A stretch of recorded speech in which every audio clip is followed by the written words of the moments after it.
હું ધાર્મી આપ જોઈ રહ્યા છો નિર્માણ ન્યૂઝ સમાચારની શરૂઆત કરીએ અને વાત કરી વિગતવાર સમાચારની તો વડાપ્રધાન નરેન્દ્ર મોદી હાલમાં 3 દિવસ માટે અમેરિકાના પ્રવાસે છે। તેઓ આ ગઈકાલે પ્રવાસના પહેલા દિવસે વોશિંગ્ટનમાં 5 દિગ્ગજ અમેરિકન કંપનીઓના મુખ્ય કાર્યકારી અધિકારીઓ એટલે કે સીઈઓને મળ્યા। આ દરમિયાન તેઓ ભારત અને અમેરિકા વચ્ચે વ્યાવસાયિક સંભાવનાઓ વિકસાવવાની વાત કરી છે। ત્યારે ગઈકાલે ભારતીય સમય અનુસાર સાંજે 7:15 કલાકે ક્વાલકોમના સીઈઓ ક્રિસ્ટિયાનો આર એમોન સાથે મુલાકાત કરી હતી। મોદી ગઈકાલે એપલના સીઈઓ ટીમ કુક સહિત ક્વાલકોમ, એડોબ અને બ્લેકસ્ટોન જેવી કંપનીઓના સીઈઓ સાથે હોટલમાં જ મુલાકાત કરી હતી।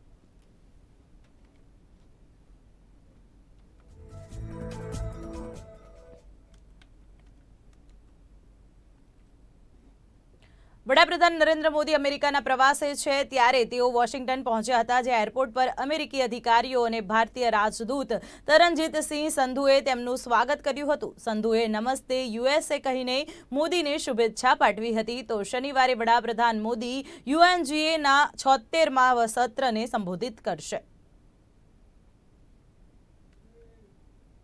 ઉલ્લેખનીય છે કે વડાપ્રધાન નરેન્દ્ર મોદી અમેરિકાના રાષ્ટ્રપતિ જો બાઇડનના આમંત્રણ પર 23થી 25 સપ્ટેમ્બર 2021 સુધી અમેરિકાની સત્તાવાર મુલાકાતે છે।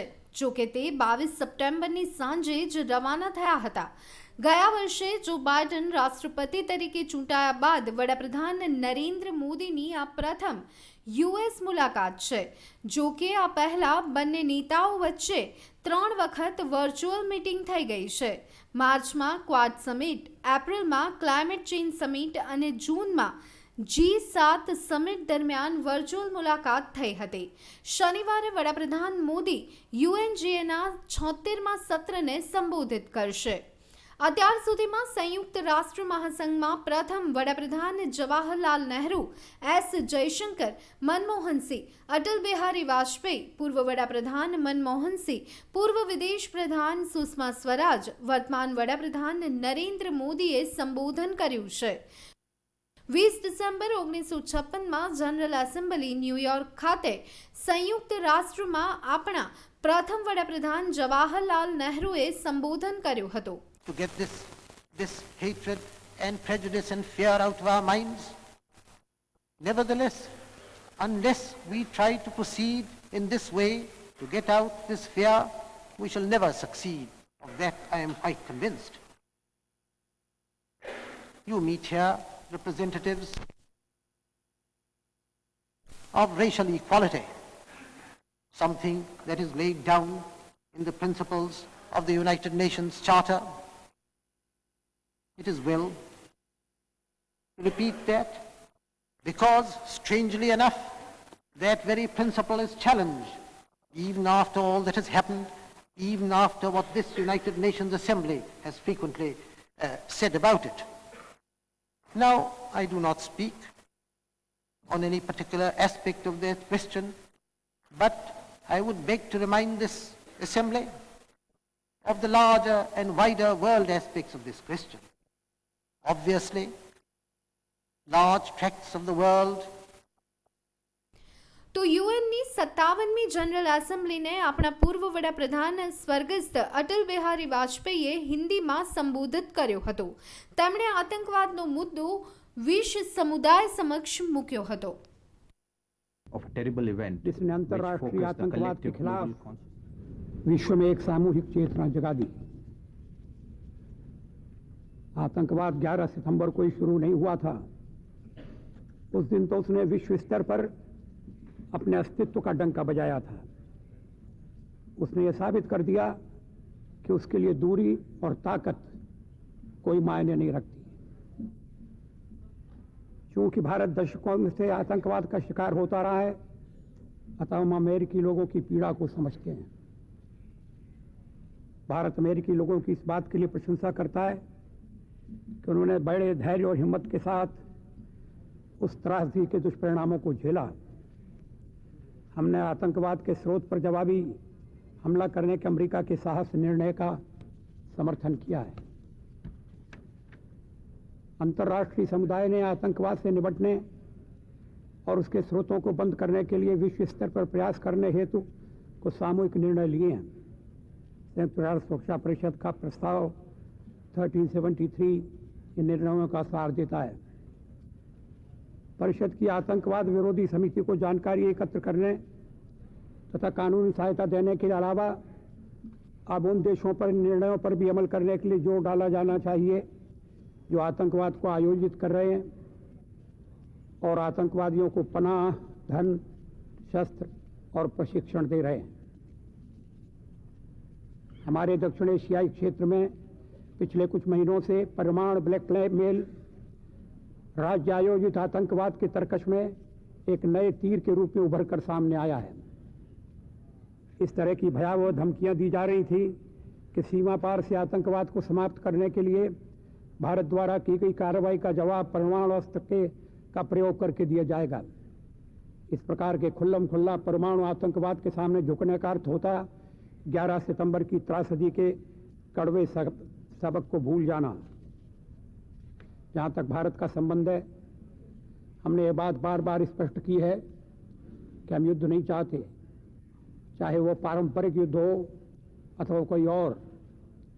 नहीं हम किसी का कोई क्षेत्र चाहते हैं, लेकिन हर भारतीय की यह इच्छा है कि सीमा पार से आतंकवाद बिल्कुल बंद होना चाहिए, क्योंकि हजारों इसने निर्दोष लोगों की जानें ले ली हैं और संपूर्ण पीढ़ी को सामान्य आर्थिक और सामाजिक कार्यकलापों के साथ शांतिपूर्वक जीवन यापन करने के अधिकार से वंचित कर दिया है। भारत में अपनी पूरी ताकत से सीमा पार के आतंकवाद को समाप्त करने के लिए दृढ़ संकल्प है। इसमें किसी को भी कोई संदेह नहीं होना चाहिए। તો પૂર્વ વડાપ્રધાન મનમોહન સિંહે 28 સપ્ટેમ્બર 2013માં 68મી જનરલ એસેમ્બલીને સંબોધન કર્યું હતું. Your Excellency, President of the General Assembly, Excellencies, distinguished ladies and gentlemen, let me first of all congratulate you, Mr. President, on your election to the presidency of the 68th session of the United Nations General Assembly. We wish you every success and we assure you of our fullest cooperation. Mr. President, at a time when the world is facing multiple challenges, there is renewed attention on the role of the United Nations in advancing international peace, security, and prosperity.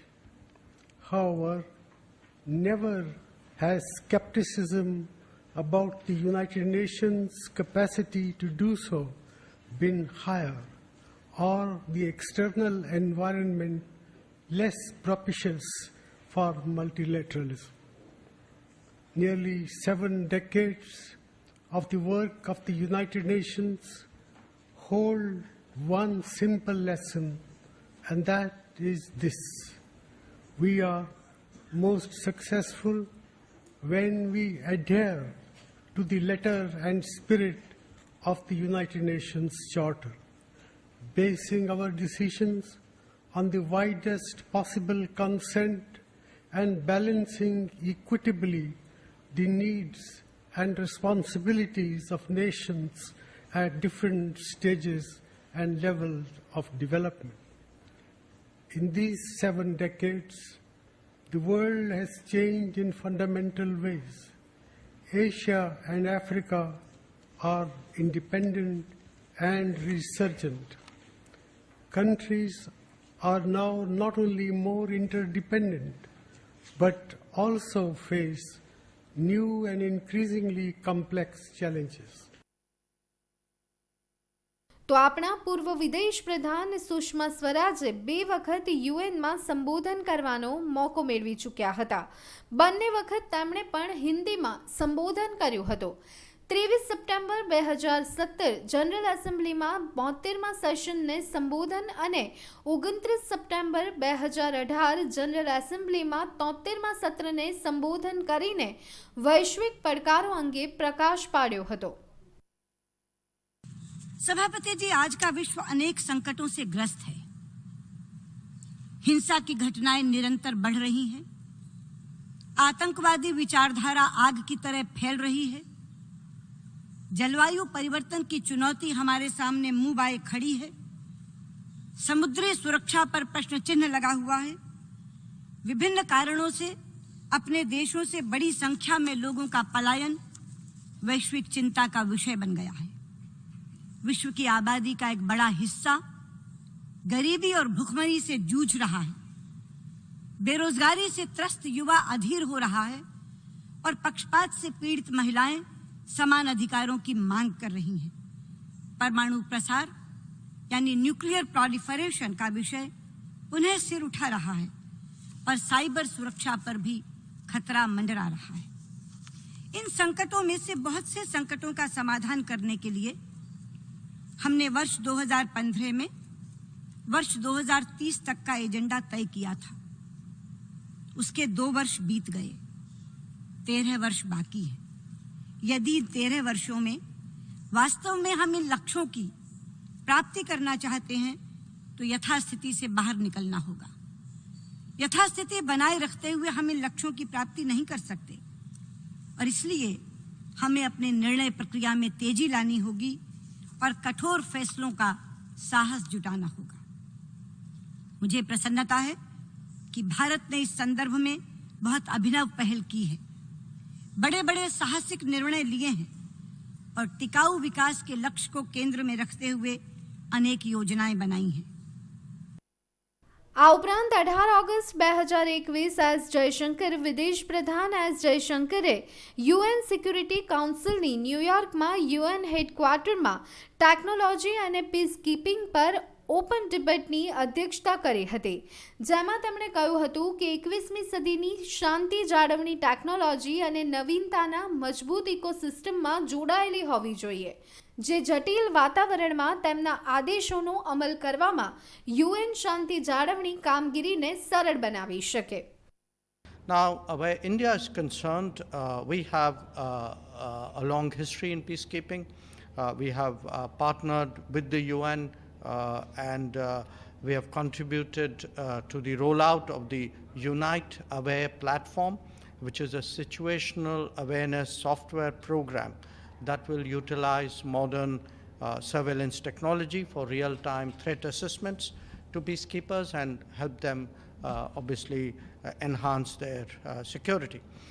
This will access live video and satellite imagery and in very volatile circumstances also deliver early warnings to peacekeepers.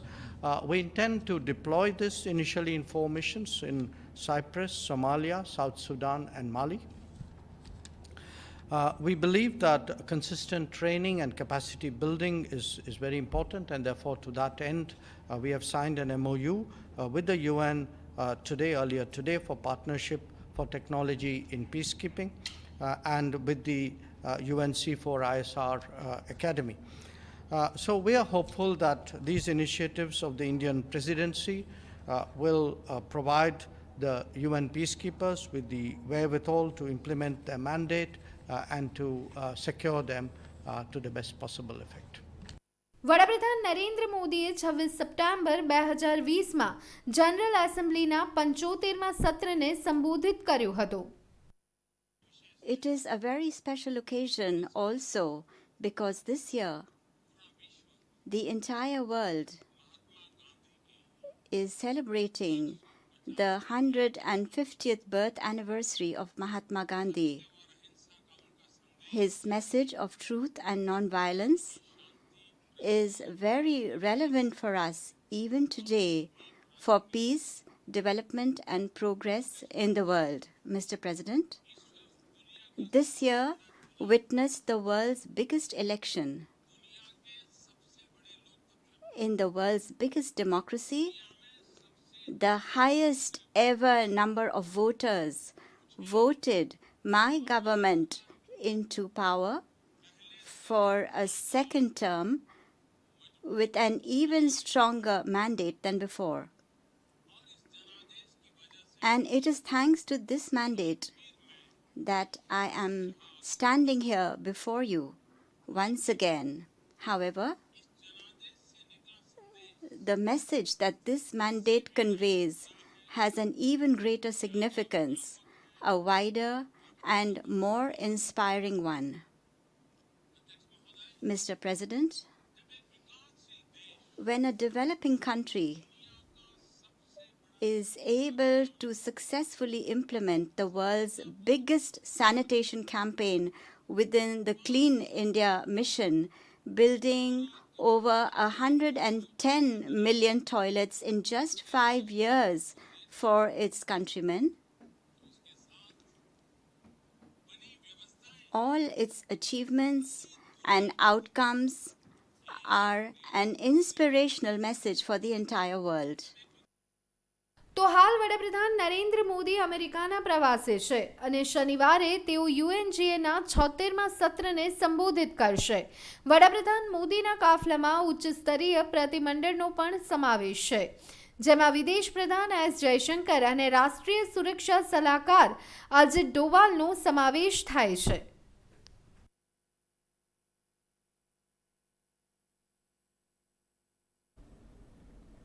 સમાચારમાં આગળ વાત કરીએ અમદાવાદની, તો Ahmedabad કોર્પોરેશનમાં જપ્તીના order લઈને bailiff આવતા આ બાબત ચર્ચાનો વિષય બની છે. એક સમયે કોર્પોરેશન ઓક્ટ્રોય વસૂલ કરતું હતું, જ્યારે ગોવિંદ સ્ટીલ પ્રાઇવેટ લિમિટેડ પાસેથી કોર્પોરેશનને 21 લાખની ઓક્ટ્રોય વસૂલી કરી હતી. જોકે કંપનીએ એવી રજૂઆત કરી છે કે તેઓ કોર્પોરેશનની હદમાં આવતા નથી, તેથી ઓક્ટ્રોયના ન ભરવાની થાય. આ બાબત કોર્ટમાં પહોંચી હતી, ત્યારે નામદાર કોર્ટે ગોવિંદ સ્ટીલ પ્રાઇવેટ લિમિટેડની તરફેણમાં 2019નો ચુકાદો આપ્યો હતો અને કોર્પોરેશનને રકમ ચૂકવવા આદેશ કર્યો હતો. કોર્ટનો હુકમ હોવા છતાં મહાનગરપાલિકા દ્વારા રકમ નહીં ચૂકવાતા કોર્ટે વ્યાજ સાથે 64 લાખ રૂપિયા ચૂકવવા આદેશ કર્યો છે, જે ચૂકવણી નહીં થતા જપ્તી લેવામાં આવી હતી. જપ્તી આવતા કોર્પોરેશને કોર્ટના આદેશ મુજબ કામગીરી કરવાની ખાતરી આપી છે. 98માં 2294/8નો દાવો કર્યો એએમસી સામે, એને 20 લાખ રૂપિયા 21 લાખ રૂપિયાનો. એની પર અમે દાવામાં જીતી ગયા. પછી અમે દરખાસ્ત ભરી 2019માં, દરખાસ્ત નંબર 728/19. એમાં વ્યાજ સહિત થયા 64 લાખ રૂપિયાનું ટોટલ રહેણું કાઢ્યું. અને 2098થી કે 2019 સુધી કોઈ નામદાર કોર્ટમાં પૈસા ભરાયા નહીં, કોર્ટમાં પૈસા આપ્યા નથી. પછી નામદાર કોર્ટે હુકમ નવું વોરંટ જપ્તી વોરંટ કાઢ્યું. આજે અમે જપ્તી વોરંટ માટે આવ્યા 11:45 જપ્તી વોરંટ માટે આવ્યા હતા. 11:45ના વાતચીત ચાલતી હતી, કશું પૈસા આપ્યા નહીં, કઈ વાતચીત ચાલતી હતી.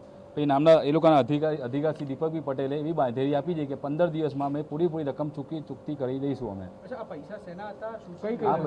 પૈસા કે માલ સામાન ચૂક્યો હતો. 98માં માલ સામાન કોર્પોરેશન માલ સામાન આપ્યો હતો, એનું લેણું હતું.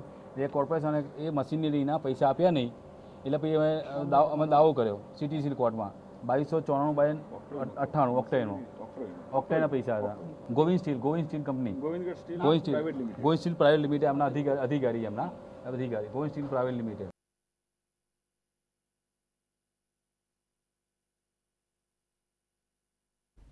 સમાચારમાં આગળ વાત કરીએ તો પોરબંદર દરિયામાંથી પકડાયેલ 7 ઈરાનીઓની પૂછપરછમાં વધુ એક મોટો ખુલાસો થયો છે, જેમાંથી એક ઈરાની 1.5 વર્ષમાં 5 દેશોમાં અલગ અલગ સમયે 1000 કિલોથી વધુ ડ્રગ્સ સપ્લાય કર્યું હોવાનું સામે આવ્યું છે, જેમાંથી ભારતમાં પણ અગાઉ એક આરોપીની મુલાકાત કરી હોવાનું સામે આવતા જ ગુજરાત એટીએસ તે દિશામાં તપાસ હાથ ધરી છે.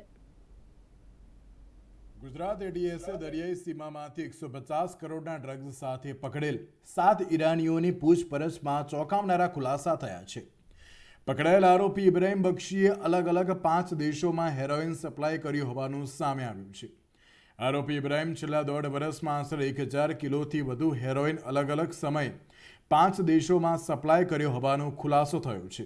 ગુજરાત એટીએસને હાથે ઝડપાયેલા આરોપીઓ આફ્રિકાના દેશો સહિતના તાંઝાનિયા, ઝાંઝીબાર, યમન, મસ્કત દેશોમાં હેરોઇન સપ્લાય કર્યું હતું. જો કે આરોપી ઇબ્રાહિમ ભારતના કોચીનમાં પણ આવી ચૂક્યો હોવાથી ડ્રગ્સનું ત્યાં પણ સપ્લાય કર્યું હોવાની ગુજરાત એટીએસને શંકા છે. 7 ઈરાની આરોપીઓની પૂછપરછમાં ચોંકાવનારી હકીકતો સામે આવી હતી, જેમાં પાકિસ્તાનીઓ ઈરાનીઓ પાસે દેશભરમાં ડ્રગ્સનો જથ્થો હેરાફેરી કરાવતા હોય છે. પકડાયેલ ઈરાનીઓ કબૂલાત કરી છે કે ઈરાનના કોનારક પોર્ટ તેની આસપાસ બંદરોથી ઈરાન દરિયાઈ સીમામાંથી 90 નોટિકલ માઇલ પર પહોંચી જાય. ત્યારબાદમાં 2 દિવસ દરિયામાં માછીમારો ખેડે અને 2 દિવસ બાદ પાકિસ્તાની બોટ ત્યાં પર પહોંચીને પાકિસ્તાની ડ્રગ્સ માફિયા દ્વારા ડ્રગ્સનો જથ્થો ઈરાનીઓને બોટમાં આપી દેતા અને પછી ઈરાનીઓને કેરિયર બનીને દેશભરમાં ડ્રગ્સનો સપ્લાય થતો હતો. આ કેસમાં પાકિસ્તાની ગુલામ નામ સામે આવ્યું છે, જે દિશામાં પણ તપાસ હાથ ધરવામાં આવી રહી છે. ઉલ્લેખનીય છે કે ઈરાનીઓ ડ્રગ્સનો જથ્થો લઈ નીકળે ત્યારે કોસ્ટગાર્ડ કે અન્ય દરિયાઈ સીમા સુરક્ષાની બોટ દેખાય તો ડ્રગ્સનો જથ્થો છુપાડવામાં માછીમારો જાળ બાંધીને દરિયાની અંદર લટકાવી દેતા હોય છે, જે બાદ બહાર કાઢી દેતા હોય છે. ત્યારે આરોપીઓ પાસેથી મળી આવેલ satellite phone, high frequency BSF અને SSBની ટેકનિકલ તપાસ પણ થઈ રહી છે. સાથે સેટેલાઇટ ફોનમાંથી લોકેશન અને અન્ય દેશોમાં થયેલા સંપર્ક અંગે ATS તપાસ હાથ ધરી રહી છે, જે બાદ અન્ય ડ્રગ્સ પેડલરોના નામ સામે આવી શકે છે. બ્યુરો રિપોર્ટ, નિર્માણ ન્યૂઝ, અમદાવાદ. સમાચારમાં આગળ વાત કરીએ તો સરકારી અધિકારીઓ કામ કરવા માટે લાંચ લેતા હોય તે કોઈ નવી વાત નથી. આવી વધુ એક ઘટના આણંદ જિલ્લાના ઉમરેઠ ગામથી સામે આવી છે. ભાલેજના એક ખાનગી બિલ્ડરે 11 વીઘા જમીન પ્લોટિંગ અંગે ખરીદી હતી, જેમાં ક્ષેત્રફળ બાબતે ક્ષતિ જણાતા ભૂલ સુધારવા તેઓ મામલતદાર કચેરી ઉમરેઠ પહોંચ્યા હતા. નાયબ મામલતદાર જયપ્રકાશ સોલંકીએ આ કામ અંગે 3 લાખની લાંચ માંગી હતી. આ પગલે ફરિયાદ થતા ખેડાના ACBના PI MF ચૌધરીએ ટ્રેપ ગોઠવી નાયબ મામલતદારને રંગે હાથ પકડી પાડ્યા હતા અને અટકાયત કરી આગળની કાર્યવાહી હાથ ધરી હતી.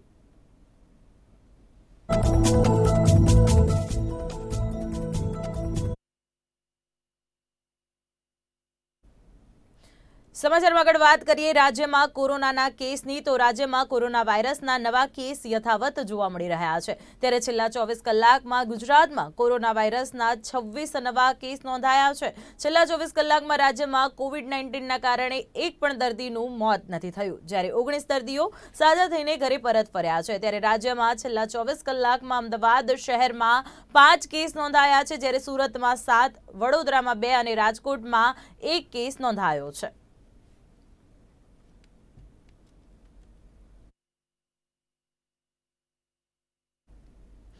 સમાચારમાં આગળ વાત કરીએ સુરત શહેરની તો સુરતના અલથાણ ભટાર વિસ્તારમાં આવેલા સ્વર્ગ સ્વપ્ન નિકેતન સોસાયટીના રસ્તા પર સુયોગનગરના પ્લોટ હોલ્ડરો દ્વારા દબાણ કરવામાં આવી રહ્યું છે. તેની ફરિયાદ ઝોન ઓફિસમાં વારંવાર કરવા છતાં પણ કોઈ કાર્યવાહી કરવામાં ન આવતા સોસાયટીના રહીશો દ્વારા બેનરો અને પોસ્ટરો સાથે મહાનગરપાલિકા સામે વિરોધ નોંધાવ્યો હતો.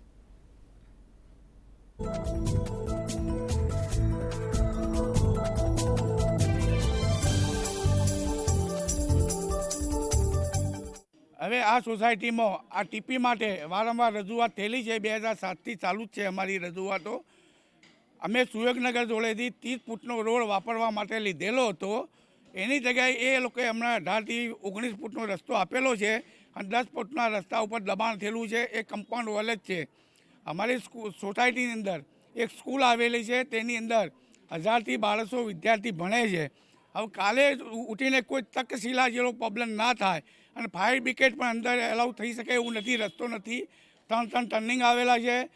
તો વારંવાર અમે zone officer, commissioner Shri Harsh Sanghavi, પરેશભાઈ પટેલ, કનુભાઈ પટેલને વારંવાર રજૂઆત થયેલી હતી. છતાં એ લોકો ઝોનલ ઓફિસર ચાવડા સાહેબનું કહેવું એવું જ છે કે તમારો રસ્તો તમે ખરીદેલો છે તો તમે જાતે ખાલી કરો, એની અંદર અમે કંઈ કરી શકીએ નથી. આવા ઉડાવ જવાબ એ લોકો આપે છે.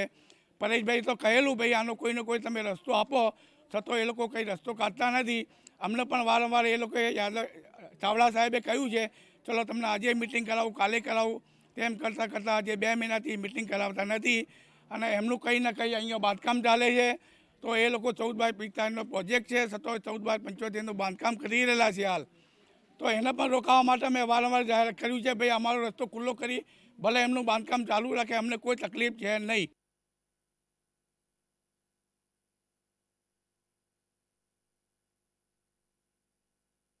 સમાચારમાં આગળ વાત કરીએ અમદાવાદ શહેરની તો અમદાવાદમાં રોડ રસ્તા બિસ્માર હાલતમાં જોવા મળે છે. શહેરના અનેક રોડ તૂટેલી હાલતમાં છે તો પૂર્વ વિસ્તારમાં પણ રોડની હાલત દયનીય છે. ત્યારે AMC સ્ટેન્ડિંગ કમિટીમાં આ મુદ્દે તમામ સભ્યોએ રજૂઆત કરી હતી અને ચેરમેન દ્વારા આગામી નવરાત્રી સુધી રોડ રસ્તા ઉપર પડેલા ખાડા પૂરવા અને રોડ રિફ્રેશ કરવા માટેની સૂચના આપવામાં આવી છે.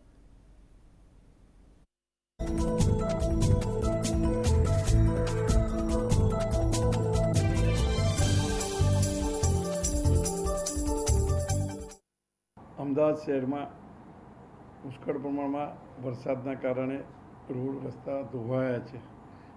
એના તાકીદી ખાડા પૂરવામાં આવે અને આવનાર દિવસોમાં જ્યાં જ્યાં રોડ રિસર્ફેસની જરૂર પડે નવરાત્રિ પહેલાં સંપૂર્ણ રોડનું કામ પૂર્ણ કરવામાં આવે એ તાકીદી કરવામાં આવેલી છે. હજુ વરસાદ ચાલુ છે અને બધાની કમ્પ્લેનો આવી રહી છે. બધા જ અધિકારીઓ ફિલ્ડમાં છે અને એના અનુસંધાને જેટલા ખાડાનું સલ્ફેલિંગ થશે તે નક્કી કરવામાં આવશે. એ રોડના ખાડા આવનાર દિવસમાં પૂરી દેવામાં આવશે.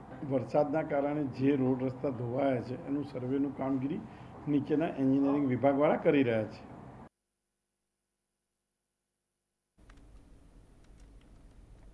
સમાચારમાં આગળ વાત કરીએ રાજકોટ શહેરની, તો રાજકોટમાં નાના મવા રોડ પાસે જીવરાજ પાર્ક નજીક બિલ્ડિંગની છત ધરાશાયી થતા 2 શ્રમિકોના કમકમાટી ભર્યા મોત નિપજ્યા હતા. બિલ્ડિંગના રિનોવેશનનું કામ ચાલી રહ્યું હતું તે દરમિયાન અચાનક સ્લેબ ધરાશાયી થતા શ્રમિકો દબાઈ ગયા હતા, જેમાં એક શ્રમિકને કાળમાળ નીચે દબાઈ જતા ફાયર બ્રિગેડ દ્વારા રેસ્ક્યુ કરવામાં આવ્યું હતું, જ્યારે બાકી રહેલા 2 શ્રમિકોના ઘટના સ્થળે જ મોત નિપજ્યા હતા. સમગ્ર દુર્ઘટના સીસીટીવીમાં કેદ થઈ હતી.